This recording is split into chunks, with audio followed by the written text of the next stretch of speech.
Hey everybody, it's the Metal Geek. And it's Milk. And welcome to, technically I guess we're at episode 3, if you count the first one 0 or 1, but... Yeah, I'd say technically 3, but this is what, going to get released as number 1? Well, technically it's going to get released Or as number 2, rather, I'm sorry. It's probably going to get released as number 3. First one's up, second one goes up tonight, actually, or at the time of this recording. And this one, guys, is going to go up on the same day as Age of Ultron. That's right, the Avengers. And you want to know? Yeah, and you want to know why? Because this is about the Avengers. And this pretty much set, like, I kind of feel with these animation movies, they're a test of a water to see the market and audience for certain characters. And this came out way before the first Iron Man. Oh yeah, and this is kind of them doing a cinematic universe in animation form. Pretty much. In fact, a lot of the storyline from this you will find in Whedon's, Avengers.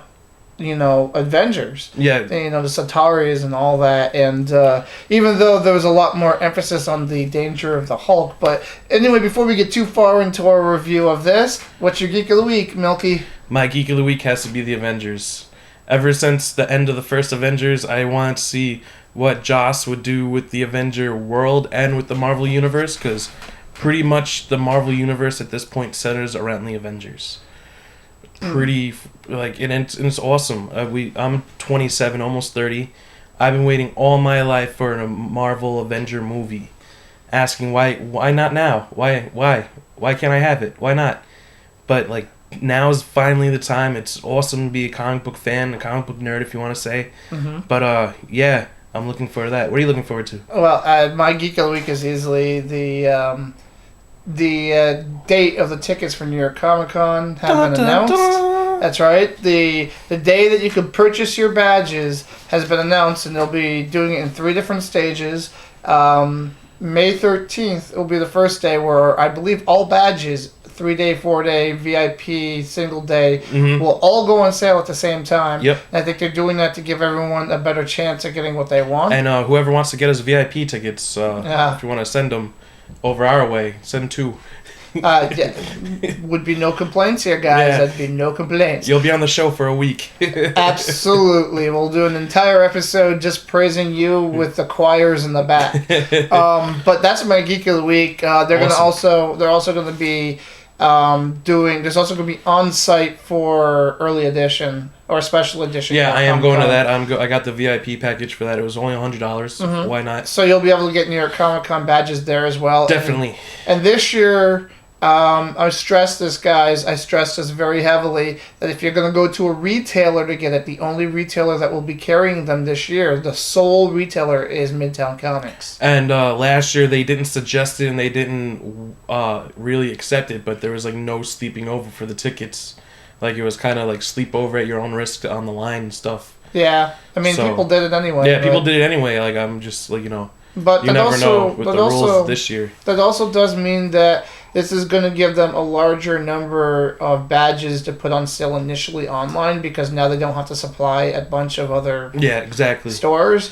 And it's also going to give Midtown Comics a larger supply, because they're going to be getting an allocation larger than, because they don't have to supply others in the stores. So that's Geek of the Week for me, but there is a second Geek of the Week for me right now. Second one? I'm sorry, but I have to just say that this week I absolutely geeked out on The Flash. Oh. It was an awesome episode. Dude, The Flash is amazing. Best TV show out there right now. I mean, I love Arrow. I love it, and I'm really into Arrow right now too. But right now, The Flash right now can't do no wrong. Spoiler alert, guys! But everybody knows who everybody is at this point in the show, so we know who. Yeah, a little faster than Arrow, but yeah, faster. I mean, Barry now, he knows, he knows who the Reverse Flash is, and even Iris knows who he is. Yeah, no, she figured it out because of that touch. Yeah, that little static charge. The electric touch. Yeah, he's got the touch. So, moving on to our animation of the week, guys. This is going to be a special edition because of, again, Avengers Age of Ultron is out this week. So, we are covering Ultimate Avengers Part 1. Yes, this is Part 1. It was... the initial comics series was freaking awesome. It was done by Mark Millar and Brian Hitch, and just the stories, it was Not quite like a Marvel Max series, but it was just like putting them out there, like kind of like little hard edge to them and things of like that, but it borrowed heavily from, or rather, this animation movie borrowed from that comic. I remember the initial run when it first started. There was awesome. There was a lot of dark humor in it too. Like Captain America had some anger management issues, if I remember correctly. I remember there was a scene where Bruce Banner gets, who was unconscious at the time, gets thrown out of a helicopter, and then someone's like, "Oh my God, you killed Bruce Banner!" And then I think Captain's like, "Did that sound like a 95-pound scientist hitting the ground to you?" Yeah. No, he hulked out before he hit the ground. And then I think in the first issue somewhere in one of the panels is Captain America points to his head and says, "Does this," or something about this doesn't stand for France, and jumps out the helicopter. I thought that was pretty badass. And this is also where we kind of, and this is where we kind of got our, definitely with Samuel L. Jackson. Samuel L. Jackson and the Nick Fury look. I mean, there was a whole issue with that, I guess, for a little while, but I guess that was worked out because Sam is now... Yeah, no, recently he thanked the artist and said that he gave him a job. For a very long time. So, yeah, that was pretty cool to read. But, yeah, getting back to the movie, it was pretty good. What'd you think of it? This is Marvel trying to test waters that I think DC had already pretty much this started. is their first animated film. This is, and because it was working very successfully for DC. Mm-hmm. And DC was coming out with some really good stuff. And so they wanted to, if Marvel was going to get into the animation, direct-to-DVD and stuff like that, the kind of the PG-13 cartoons, they were going to have to go with their strongest. So what are you going to do? You're either going to go Spider-Man, which didn't really need it because you had the live-action movies, or, you could try to go something like The Punisher, which would have been probably more of a hardcore R, or Ghost Rider or something like that, but the Avengers made sense. Yeah. Because it's characters that are recognizable. Captain America, Thor, you got Tony Stark. Well, at the time, you got to remember, it wasn't a mass appeal for the superhero movies. It was right around the turn. It's the superheroes movies started coming out. Well, this is when, we had a dry spell for a while. I think this is right when Begins comes out, right? Batman Begins? Yeah, and this is maybe off a year after? Give or take, yeah. And this is off the heels of Spider-Man, which broke all kinds of box office records. And Spider-Man was an immensely well-told story because it had Sam Raimi and crew behind it. Mm-hmm. So, yeah. And DC, again, was doing very well with their animation at this time, so why not jump into it? Yeah, Marvel trying to get on the game, too. Storyline-wise, I have to say that, and we will, in the next episode, actually be talking about the Ultimate Avengers 2. In all honesty, I don't think the first movie works without the second movie as well, if you know what I'm saying. Yeah. It feels like it was a bigger story, and they decided to break it into two parts. Yeah. I thought this movie, I'm just going to tell you right now, I give it a 3 out of 5, but the reasons why it just felt rushed, and I thought that if they had stayed closer to the comic, which they kind of did, they did have to fight the Hulk in the comic, but I mean, just the way it was in the comic book was a lot better than the movie. It didn't really translate that well. Well, for number 2. You're right. I mean, for the first movie. The first one, yeah. And it felt rushed, and then you had this Atari thing going on with the aliens, which was a great storyline, but then they're cramming the Hulk storyline into that. So who's the actual antagonist in this movie? You're trying to figure it out. They do end up fighting a Hulk at the end, spoilers, but like that, like what you're saying is right. You don't know which one to go. Where was their focus? Yeah, exactly. And the other thing too is the runtime is only like about 71 minutes, which isn't even actually. Yeah, hour 8 minutes. Yeah, it's not even officially a full length movie. Yeah. They call it a movie, but it actually isn't because 80 minutes is the required time for something to be considered an actual full-length film. So they missed that mark by 9 minutes, and you wonder, how much better the story could have been if they dedicated at least an entire hour and a half. Yeah. I mean, you would be talking an extra 2 minutes, give or take. Maybe the intro of Black Panther in this, or maybe something else. Longer fight scenes here and there, maybe. And even without, I mean, you didn't really need it, but where was Thor? Thor kind of popped in, was like, "Hi, no, I don't want to get involved," and then at the end, like, "Hi, I'm back." Yeah. It was kind of funny. He always had a keg of beer with him wherever he went. I'm not a big fan. I like humor, but I'm not really a big fan of the prankster kind of version of Thor, which is what this one does. Yeah. And I'm just thinking, because when he does that whole burping thing, I was just like, that's extremely juvenile. Yeah, exactly. No. I like Hank Pym in this a lot. I think that the Avengers movie in the Marvel Cinematic Universe is missing Hank Pym. Pym is definitely that's a whole different story. But I really liked how he was in the comic. He was a lot more graphic. He actually went after Jan with a can of bug spray. Yeah. And it was very, like, they toned it down a lot. Well, he was considered abusive in the comic books. Yeah, he with that slap or whatever back in the 70s or 80s, was it? And he womanized, and he was very much abusive. Yeah. And this, you could see that it felt more like they were having marital issues, not like abusive. Yeah, I agree with that. But I like the way he was portrayed. Like, it was pretty much him from the comics, just a little more toned down. No, absolutely. Which worked, because the one thing you don't want to do with a hero is hate them. And I know a lot of people actually disliked him very much in the comics because of his attitude and the way he reacted to things. And he was a jerk in the movie, but he wasn't so unlikable that you couldn't get behind him somewhat. Yeah. And of course, there is some redemption that comes in the second movie, which we'll get into on our next podcast. But the characters, what I kind of feel like the problem with these particular movies were, or at least let's stick directly with the first movie, is it kind of felt like they were directly aiming these at the comic book fans, because a lot of times I felt like the storyline would only make sense if you know the characters from previous exactly. sources. Yeah. I mean, okay. Or just view it that's a comic book universe, and, comic books, anything can happen. Well, here's the deal. I mean, for example, the Bruce Banner storyline in the movie is very emotional, because he feels like he's being held back with the medication, and the medication is being used to stop him from hulking out, and there's a bunch of that going on. But the problem is that even though I gravitated to it because I know the Hulk. If you walk into this and you only know the Hulk by passing thought, or maybe you don't even know the Hulk at all. Yeah, you don't know how deep he runs, how deep the character is. Yeah, you don't know why he's so upset about stuff, because you don't see him Hulk out until near the end of the film. And to me, a little quick, blurb or something, like a scene, this is where the runtime could be a little longer, is have Bruce Banner, because they mentioned it, like, oh, the last time we let you loose, you destroyed half the city. Yeah. Maybe have a flashback or why not see that? You know?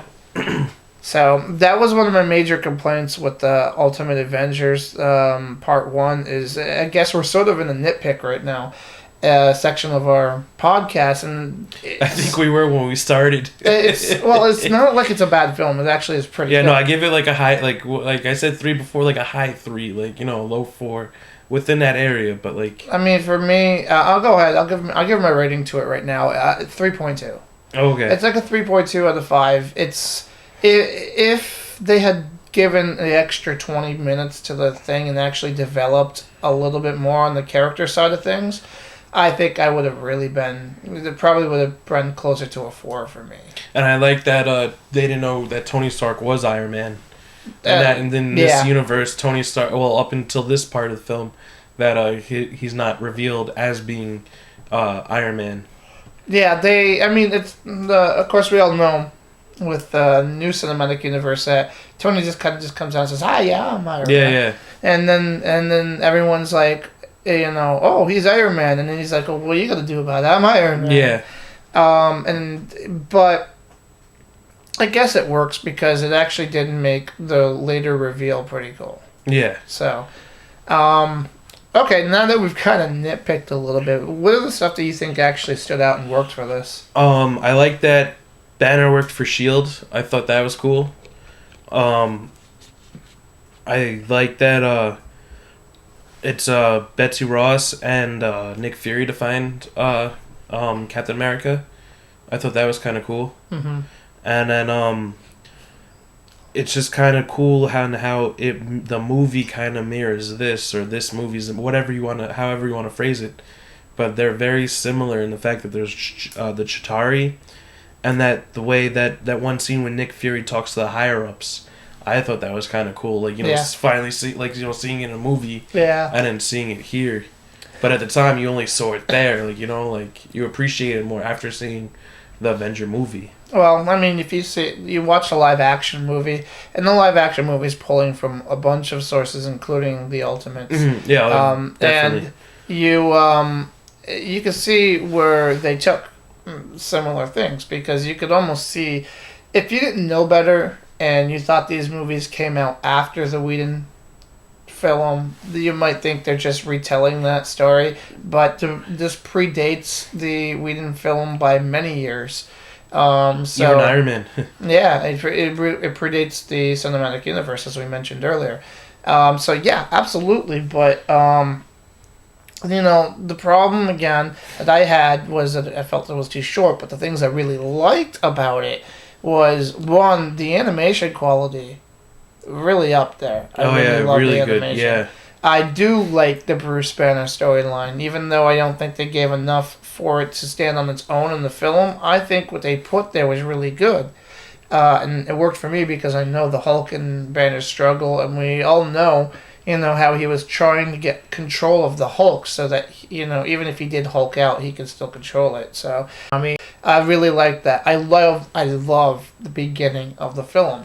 I mean, it opens up extremely cinematic. Yeah. And then it's Captain America, or, they're over fighting, and they're fighting the Nazis, the beach, Yeah. They're not, and I like how they used Nazis in this. It wasn't Hydra, Yeah.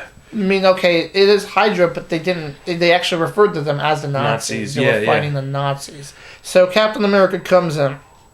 A lot of great stuff. He gets frozen, and then I was like, in all honesty... it wasn't Red Skull that he was chasing after. It was a Chitauri spaceship, right? Or something? Yeah. Yeah, I saw it a couple weeks ago. I just kind of felt maybe it should have been just a Cap film all the way through. But, easily, yeah. But, so... that stuff worked for me very, very well. And, I also... When I originally saw this, there was mention of the second film was going to be worked on, but it was a ways off. So, I guess, retrospect, watching it now, like I said, 3.2 out of 5, but back then I think I was a little harsher on it because, I didn't know if the second one was coming, and I didn't feel it was a satisfying movie on its own.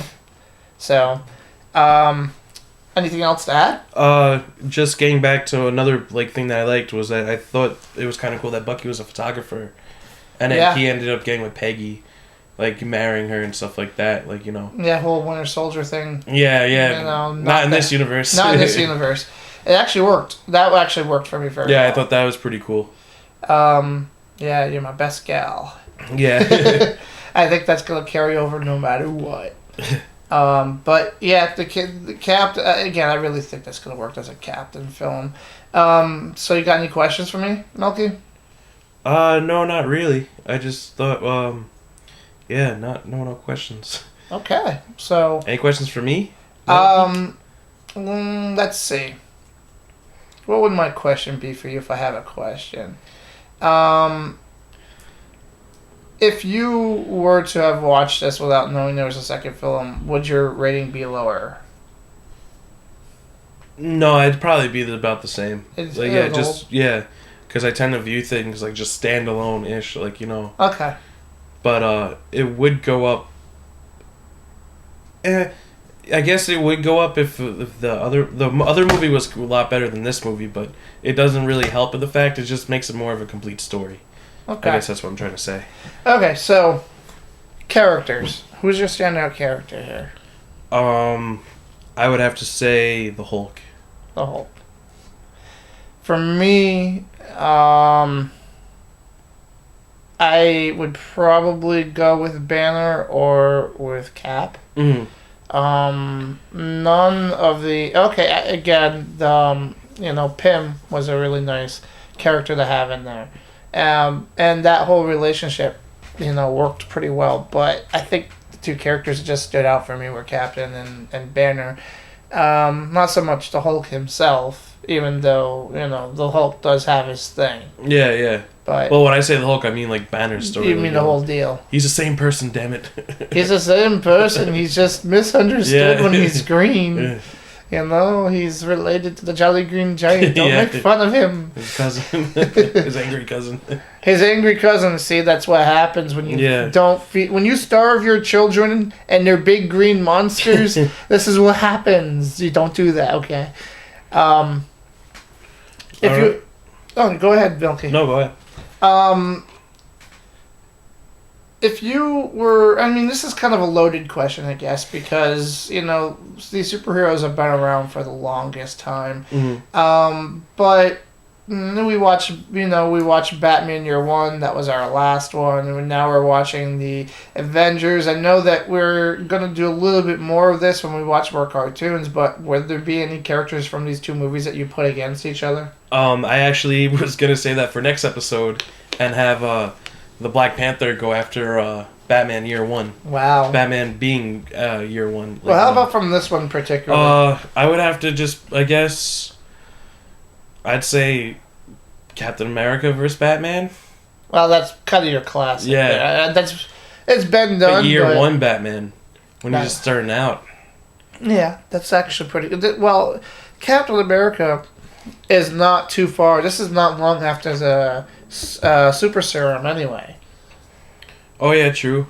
So it's kind of like it's in his first run through, and I know he's sort of got the soldier mentality. Yeah.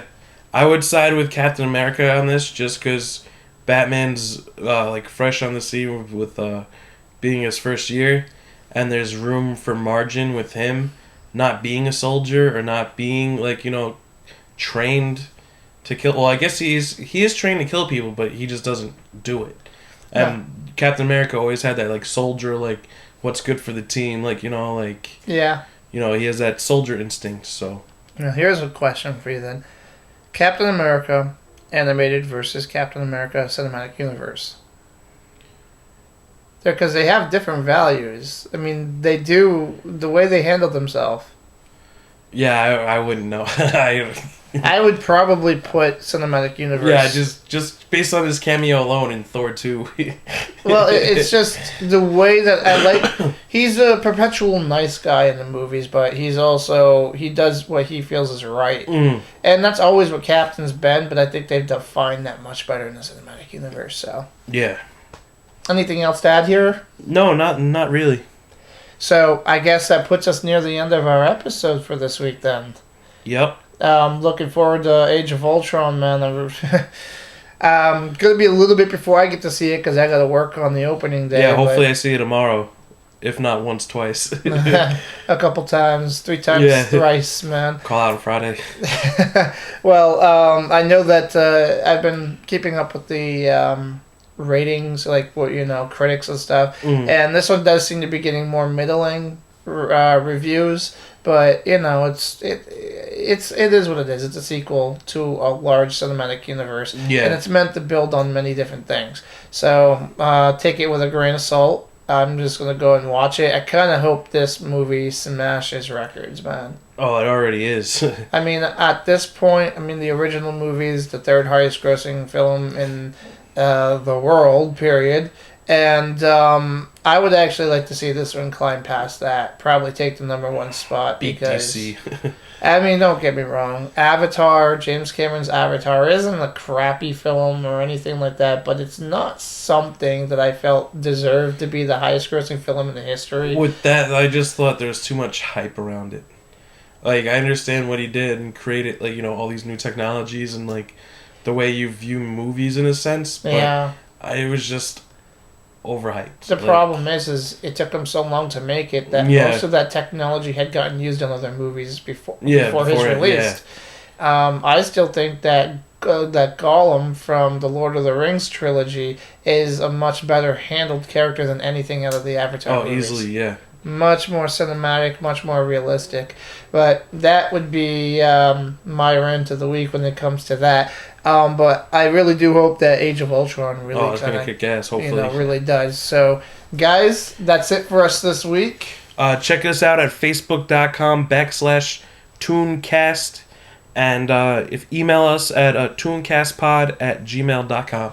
And guys, also, if you're tuning into this episode, this is the first episode that's debuting on our official YouTube website. Dun, dun, dun. Although the other two will be available as well, this is the first one that will debut on it, and it will continue to.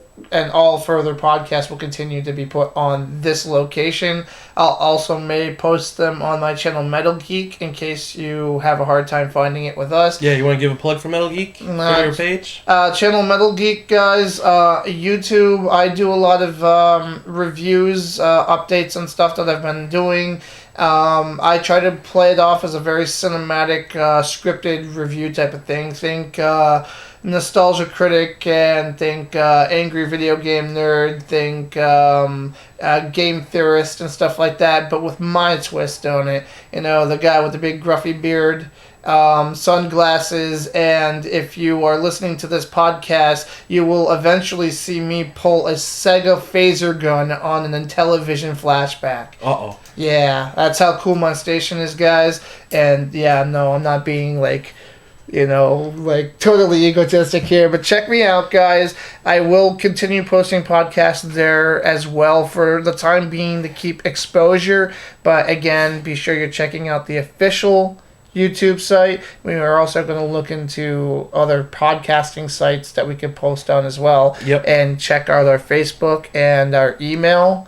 And we want to hear comments. We want to know what you guys think. And we want to know what cartoon series, movies that you would like us to look at. Sweet. Is that it for us today? Yep. And this is the Metal Geek saying have a great one, guys. And this is Milk. And tune in next week. Rimshot.